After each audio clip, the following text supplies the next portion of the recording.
Assalamualaikum warahmatullahi wabarakatuh. Hari ini kita akan mempelajari mengenai dokumen tahap praproduksi. Untuk PowerPoint ini saya mengambilkan dari Dinas Pendidikan dan Kebudayaan Provinsi NTB.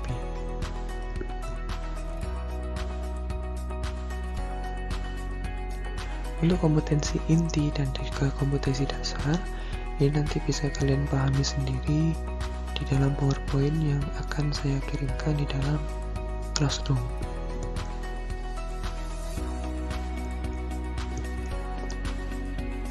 Kita akan langsung menuju ke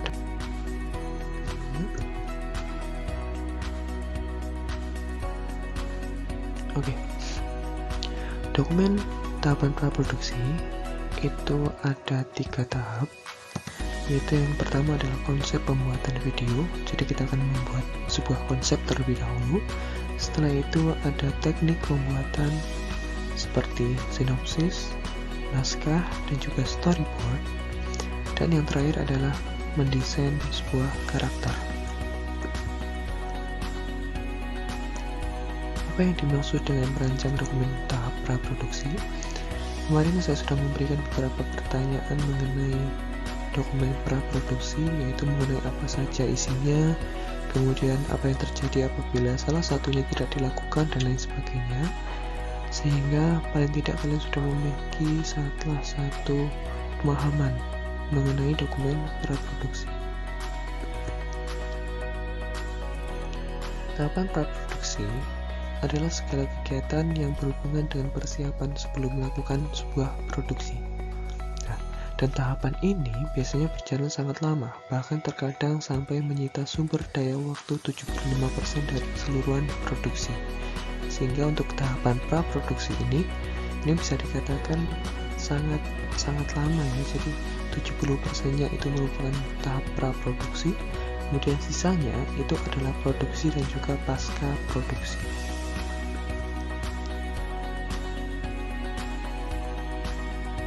Tahapan-tahapan praproduksi di sini tahapannya mulai dari penentuan konsep, setelah itu melakukan desain, kemudian perencanaan produksi, setelah itu melakukan dokumentasi. Dokumentasi ini ada 3 itu ya. Kemudian ada pembentukan tim, membuat rancangan desain, penyempurnaan, dan yang terakhir penandatanganan kontrak dan juga pembiayaan.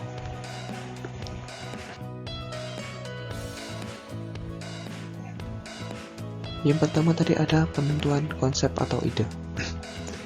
Ide film atau video dapat diperoleh dari berbagai macam sumber. Antara lain ya, yang pertama ada pengalaman pribadi, kemudian percakapan atau aktivitas sehari-hari, kemudian setelah itu ada cerita rakyat, ada biografi, ada juga adaptasi dari cerita komik, cerpen, novel, dan juga kajian musik. Nah, beberapa hal ini sudah dicontohkan langsung dari film-film yang selama ini sudah kita tonton. Jadi ada banyak sekali yang terbuat dari komik ya, seperti Marvel contohnya. Kemudian dari kajian musik, ini contohnya seperti film-film biografi dari musisi-musisi terkenal misalkan. Kemudian juga ada cerita rakyat seperti mungkin ada bawang putih, bawang merah, bawang putih, seperti itu ya. Jadi ada banyak sekali contoh-contoh nyata yang sudah terbuat.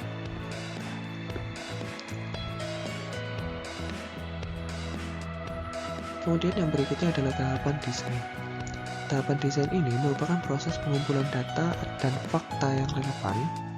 Jadi nanti kita harus mencari data-datanya seperti apa untuk video ataupun film yang akan kita buat. Nah, dan faktanya ini atau datanya ini berupa image, audio, video, dan hal-hal yang lainnya yang berkaitan dengan konsep atau ide yang akan kita produksi.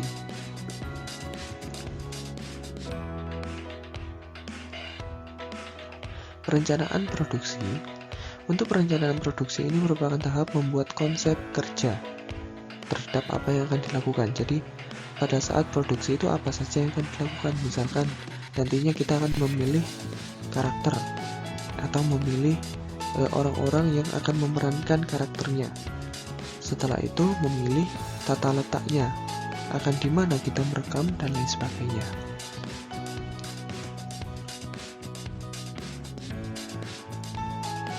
Kemudian tahapan keempat yang harus dilakukan adalah dokumentasi. Dokumentasi ini merupakan sebuah tahapan pengumpulan semua jenis data.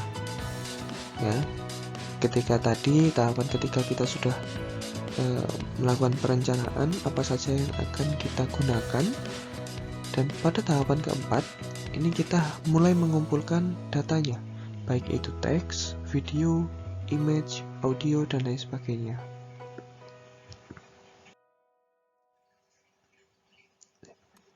Tahapan kelima adalah membentuk sebuah tim. Nah, pembentukan tim ini bisa melalui sebuah seleksi ataupun pemilihan sesuai dengan kebutuhannya masing-masing. Nah, dan nanti pemilihan ini akan disesuaikan dengan tugas atau job desk dari masing-masing anggotanya.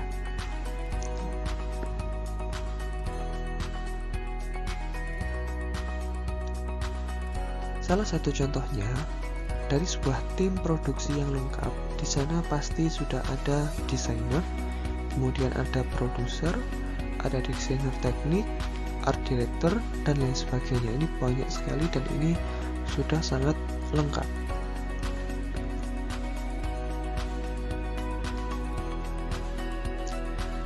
Langkah keenam adalah membuat rancangan desain atau building prototype. Membuat rancangan desain merupakan sebuah tahapan bentuk yang standar, ya. Untuk nantinya dari tahapan ini hasilnya akan dilakukan sebuah tes antara dia layak ataupun tidak untuk diproduksi.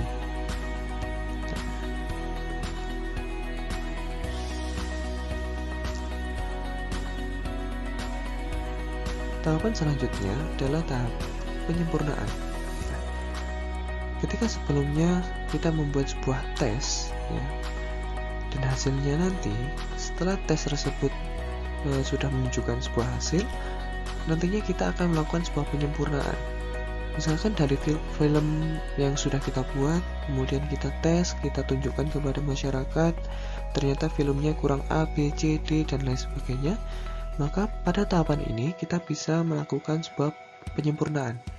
Misalkan suaranya ternyata kurang kencang, berarti kita melakukan tahapan editing lagi untuk mengencangkan suaranya dan lain sebagainya.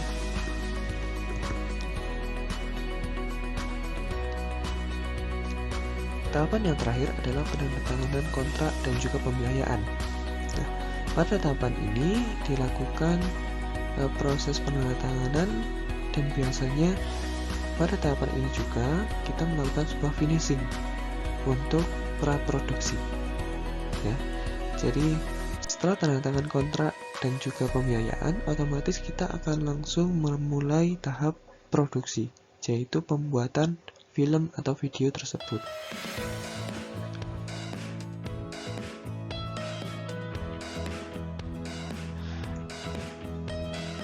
Pada tahapan praproduksi, kita juga tidak boleh melupakan 3 tahapan yang sangat-sangat krusial, yaitu tahapan pembuatan sinopsis, naskah, dan juga storyboard. Karena proses dalam pembuatan video itu sendiri dimulai dari pencarian ide, membuat sinopsis, membuat naskah, shooting, produksi, dan juga pasca produksi.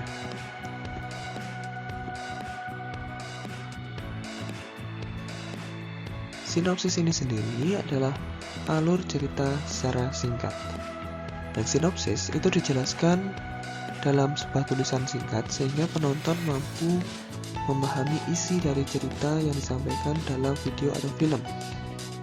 Nah, biasanya sinopsis itu akan berisikan cerita secara utuh, dari mulai awal sampai akhir. Nah, dan apabila kalian ingin tahu contoh dari sinopsis, ini biasanya sudah ada di website yang isinya tentang film. Nah, misalkan film A ini menceritakan tentang bla bla bla dan lain sebagainya. Itu sudah ada di dalam website film-film seperti itu. Itu sinopsis.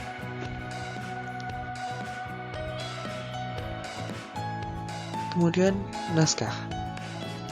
Naskah itu adalah teks yang berisikan gambaran yang akan dibuat atau ditampilkan di layar. Nah, jadi ketika sinopsis itu adalah alur cerita dari awal sampai akhir, naskah ini sudah merupakan gambarannya. Jadi misalkan pada satu gambar, ya, isinya nanti adalah si A bertemu dengan si B. Nah, kemudian naskah berikutnya, si A ternyata mulai suka dengan si B dan lain sebagainya. Jadi itu naskah.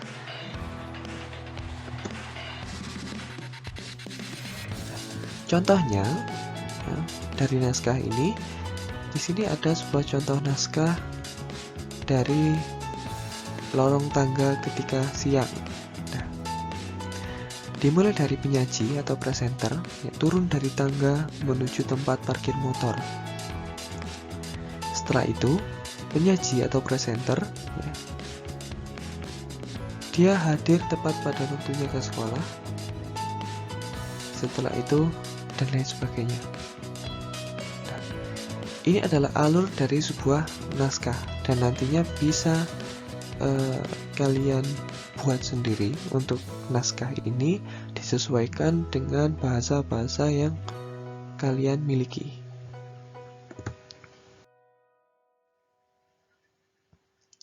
Kemudian yang ketiga adalah storyboard. Storyboard ini adalah campuran dari sinopsis dan naskah yang menghasilkan sebuah sketsa gambar. Mungkin bisa juga disebut dengan apa ya? Ini lebih mirip dengan kalian ketika menonton sebuah komik.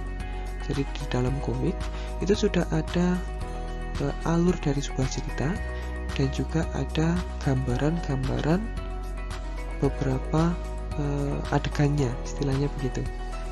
Contohnya, di dalam storyboard itu ada durasi, jadi kapan gambar ini akan ditampilkan, setelah itu efeknya apa, dan catatannya seperti apa. Contohnya seperti ini. Pada adegan pertama, kita memperlihatkan suasana di tempat tersebut. Kemudian adegan kedua, ada yang namanya Angel, dia memasuki kamera dan lain sebagainya. Yang ketiga, vokalis bernyanyi dan lain sebagainya. Dan ini, ya, storyboard yang seperti ini harus dibuat serinci mungkin, sehingga akan membuat mudah ketika kalian memulai tahap produksi.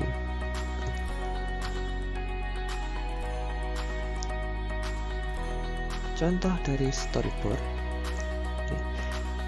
Storyboard ini ada banyak sekali contohnya. Salah satunya ada SC atau adegan scan. Kemudian ada cut, jadi pengambilan gambar berdasarkan dari bidikan kamera. Jadi foto per part begitu ya.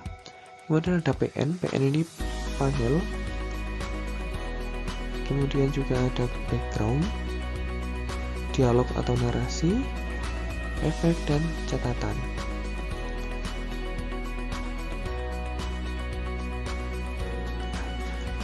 Untuk latihan soal ini tidak perlu kalian kerjakan karena kemarin sudah saya berikan latihan soal, ya. Jadi untuk tahapan praproduksi hanya itu saja. Jadi kalian hanya perlu memahami apa itu tahapan praproduksi. Kemudian tadi juga sudah saya jelaskan mengenai beberapa tahapannya di dalam praproduksi apa saja, dan 3 dokumen penting yang harus dibuat di dalam tahapan praproduksi. Jadi hanya sampai sini saja untuk pembelajaran hari ini. Apabila ada yang kurang jelas, bisa kalian tanyakan di dalam kolom komentar ataupun bisa kalian tanyakan langsung ke dalam chat pribadi ke saya. Oke. Assalamualaikum warahmatullahi wabarakatuh.